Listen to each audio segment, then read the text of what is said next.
किसी तीर्थ में, गौशाला में, आश्रम में ऐसे जाकर के वहां की मिट्टी में खेलना चाहिए।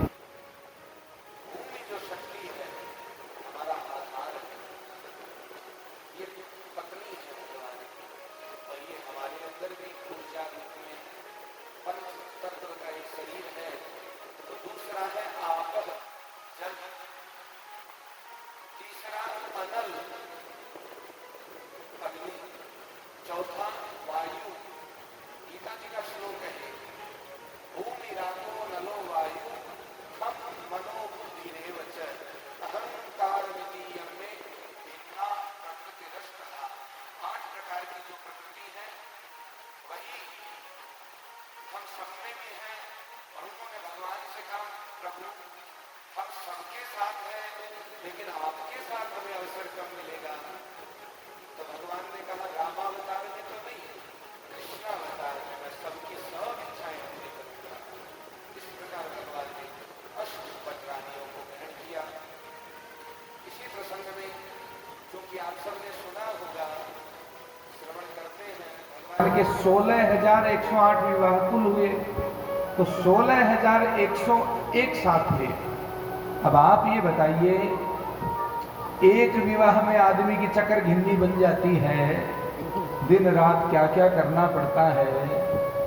और भगवान ने कहते हैं भौमासुर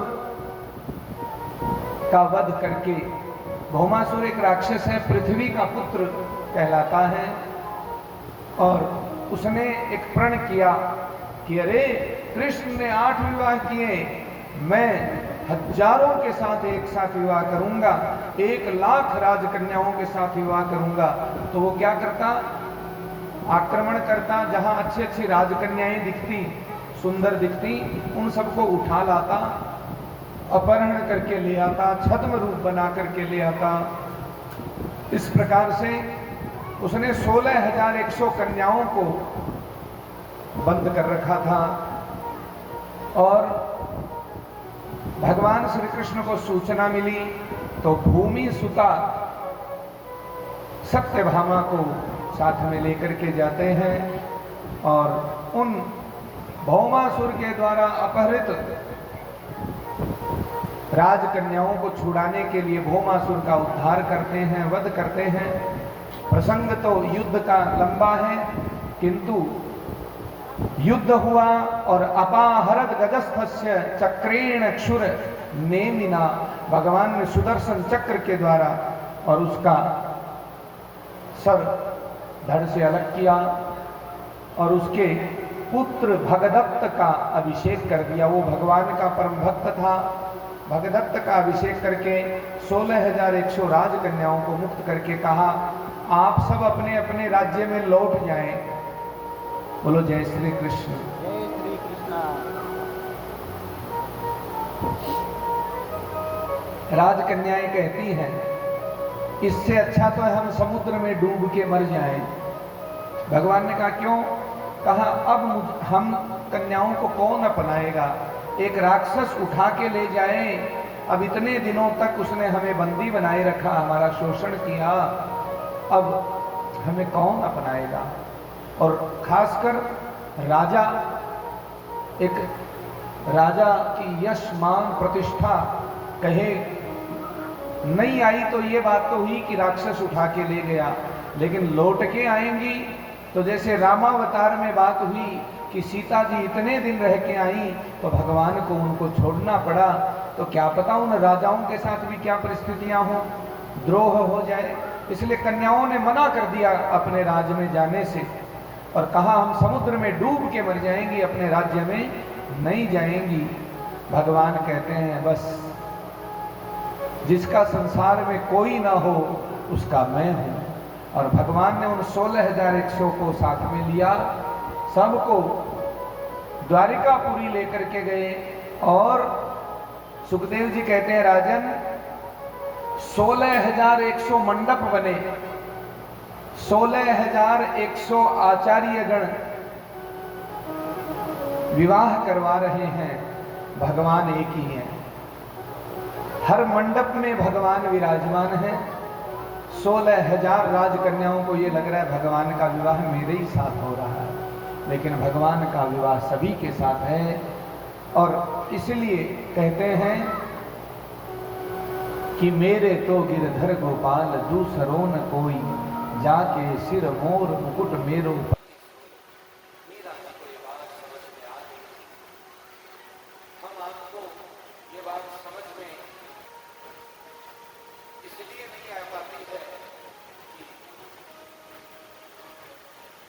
इंद्रियां, मन, बुद्धि चंचलता करते हैं, हम उस चंचलता में बहकते चले जाते हैं। जिसने अपनी इंद्रियों का नियंत्रण कर लिया, संत कहते हैं बिंदु जी महाराज, देखना इंद्रियों के न घोड़े भगे, इनको दिन रात संयम के कोड़े लगे, अपने रथ को सुमार्ग बढ़ाते चलो, कृष्ण गोविंद गोपाल गाते चलो।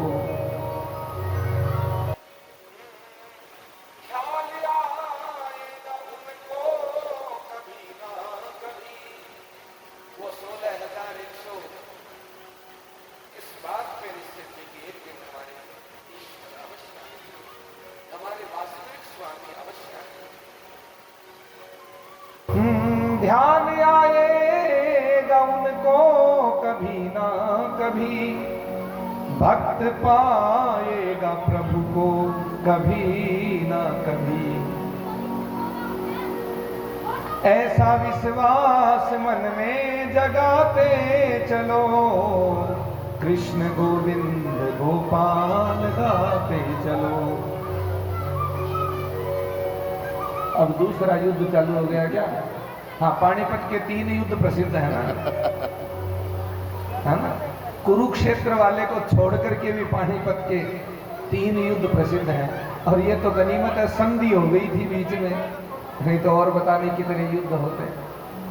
बोलो राधे राधे। इसके बाद भगवान की संतानों का प्रसंग आता है। 16,108 रानियों से भगवान को एक एक कन्याएं और 10-10 पुत्र हुए। कैलकुलेटर आप सबके पास है ही, जोड़ लीजिएगा, फिर मुझे भी बता दीजिएगा, मुझे गिनती आती नहीं है ना। सभी से 10-10 पुत्र हुए, एक एक कन्याएं हुई। उन सभी 10-10 पुत्रों के विवाह हुए, उनके भी एक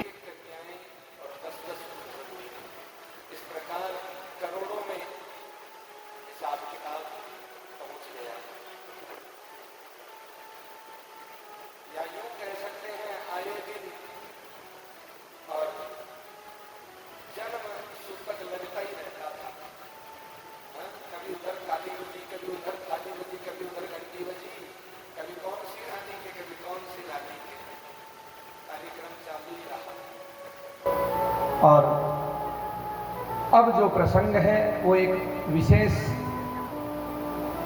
प्रद्युम्न जी के पुत्र का, क्योंकि मैंने आपको बताया कि उनका भी सबका विवाह हुआ। तो जब प्रद्युम्न जी का विवाह हुआ रति जी के साथ, तो उनकी संतान हुई अनिरुद्ध, बड़ी संतान है अनिरुद्ध। और उनके बारे में एक विशेष कथा आती है। आपने राजा बलि की कथा सुनी।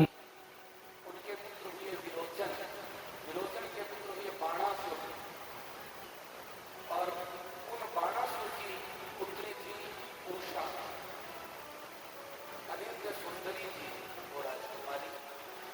और उसको एक स्वप्न आता था, जैसे कोई राजकुमार घोड़े पे चढ़ के आ रहा है, उसको अनुकरण करता है, भला बना करके लेके जा रहे हैं। और उसको स्वप्न से जब वो जगती तो वो असहज हो जाती। तो उषा की सखी है, वो देखती है कि आजकल उषा कुछ अलग अलग दिख रही है। और सखी ने पूछा